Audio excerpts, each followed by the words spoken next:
Doctor Badiur Rahman, আপনার কাছ থেকে শুনতে চাই যে একই প্রশ্ন আমি আরেকটু পরিষ্কার করলে, যে মানে এই সরকারের সামনের 6 মাস বা ধরেন আরো 1 বছর সামনে যদি আমি তাকাই, তার পোটেনশিয়াল চ্যালেঞ্জেসগুলো কি কি আসতে পারে, যে ট্রেন্ডটা এখন চলছে?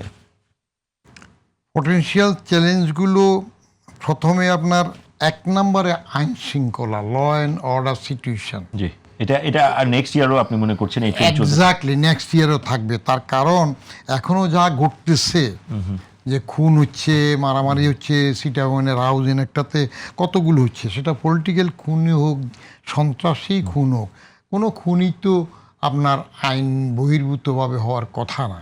অতএব ল অ্যান্ড অর্ডার সিচুয়েশন এটা নেক্সট ইয়ারও থাকবে। যতই সালাউদ্দিন সাহেব বলুক আমলার থেকে সে আবার এখন রাজনীতিবিদ হয়েছেন ছোট আমলার থেকে, কিন্তু এটা থাকবে, এটা 1 নম্বরে আসবে।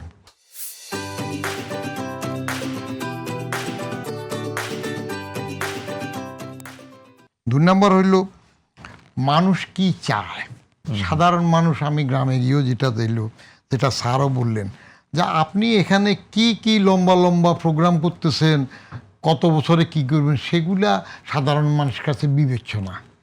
তারা বাজারে গেলে তার যেটুক পকেটে নিয়ে যায়, যেটুক আছে সেটা দিয়ে কতটুক আনতে পারে, রিয়েল লাইফ সিচুয়েশনে, রিয়েল লাইফ ইনকামে তার কতটুক চলে, এটা মানুষ বেশি দেখতে চায়।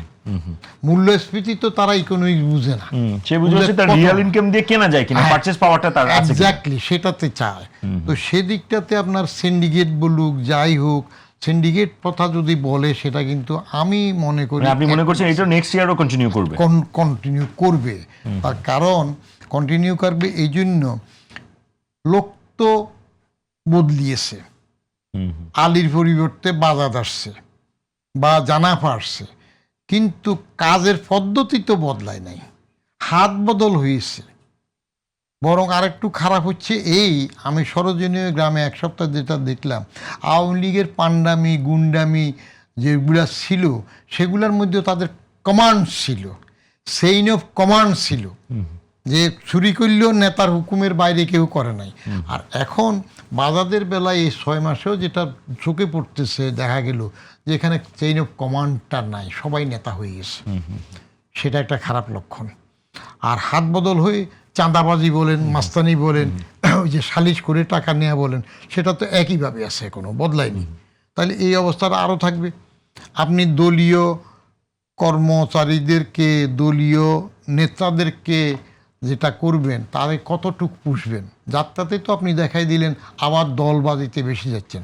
সরকার হবে দলীয়, আমি সবসময় বলে আসতেছি, ভোটে আসবে দলীয় সরকার হবে, কিন্তু প্রতিষ্ঠান কখনো দলীয়করণে পড়তে পারবে না।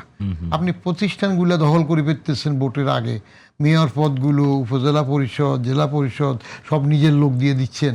এমনকি যেখানে সরকারি কর্মচারীরা যেত, কর্মকর্তা, সেখানে আপনি 11 প্রতিষ্ঠানে ওই রাজনৈতিক অস্তিত্বের থেকে পদত্যাগ না করে সেখানে দিয়ে দিচ্ছেন। তাহলে লক্ষণটা কি? লক্ষণটা হচ্ছে আপনি আবার ওই একই সুরে চলতেছেন। যা করে জোট সরকার, তার থেকে একটু বেশি করে মহাজোট।